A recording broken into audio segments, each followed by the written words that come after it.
បញ្ជូនខ្លួនបុរសម្នាក់ទៅតុលាការពាក់ព័ន្ធករណីរំលោភកូនស្រីខ្លួនឯងអាយុ3ឆ្នាំជនសង្ស័យម្នាក់ត្រូវបានកម្លាំងសមត្ថកិច្ចបញ្ជូនខ្លួនទៅតុលាការនៅថ្ងៃទី11ខែមីនាឆ្នាំ2025ដើម្បីអនុវត្តទោសតាមច្បាប់ពាក់ព័ន្ធករណីរំលោភសេពសន្ធវៈមានស្ថានទម្ងន់ទោសលើក្មេងស្រីរងគ្រោះជាអនិច្ចជនអាយុ3ឆ្នាំកាលពីថ្ងៃទី8ខែមីនាឆ្នាំ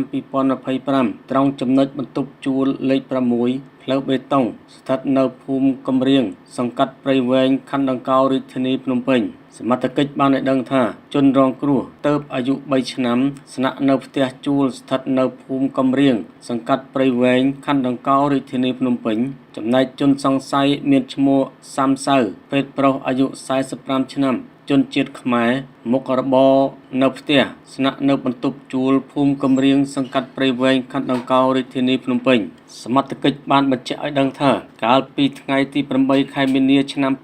2025វេលាម៉ោង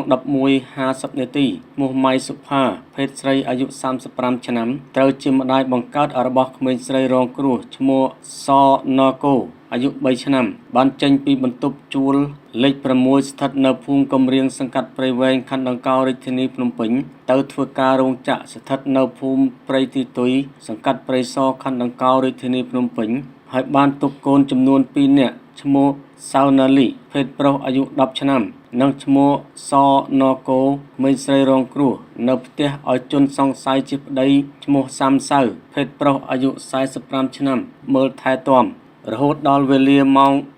13:30 នាទីថ្ងៃខែឆ្នាំដដែលក្មេងស្រីរងគ្រោះកំពុងតែដេកលេងជាមួយបងប្រុសឈ្មោះ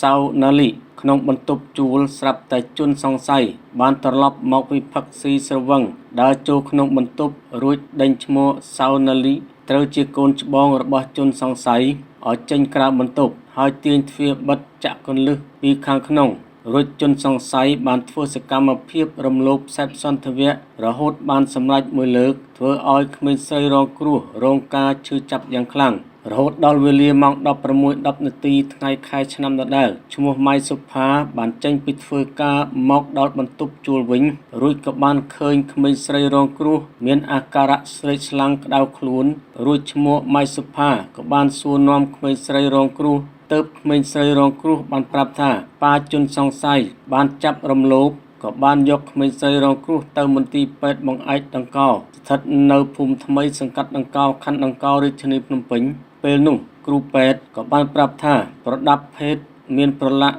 ទៅដោយទឹកកាមនិងមានស្នាមដាច់រលាត់ខ្លាំងរួចម្ដាយក្មេងស្រីរងគ្រោះក៏បានត្រឡប់មកបន្ទប់ជួលវិញលុះព្រឹកឡើងថ្ងៃទី9ខែមីនាឆ្នាំ2025វេលាម៉ោង 9:00 នាទីម្ដាយក្មេងស្រីរងគ្រោះក៏បានរាយការណ៍ប្រាប់សមត្ថកិច្ចនិងដាក់ពាក្យបណ្ដឹងនៅប៉ុស្តិ៍នគរបាលរដ្ឋបាលព្រៃវែងដើម្បីឲ្យសមត្ថកិច្ចជួយអន្តរាគមន៍ហើយកម្លាំងសមត្ថកិច្ចយើងក៏បានទៅហៅជនសង្ស័យពីផ្ទះជួលខាងលើមកធ្វើការសាកសួរនៅប៉ុស្តិ៍នគរបាលរដ្ឋបាលព្រៃវែងតាមនីតិវិធីច្បាប់ក្រោយពីធ្វើការសួរទៅលើជនសង្ស័យរូបគេបានឆ្លើយសារភាពប្រាប់សមត្ថកិច្ចថារូបខ្លួនជនសង្ស័យពិតជាបានធ្វើសកម្មភាពរំលោភសេពសន្ធវៈលើកូនស្រីឈ្មោះសណកូបានសម្រេចចំនួន1លើកដោយសារស្រវឹងស្រាបាត់បង់ស្មារតីប្រកបមែន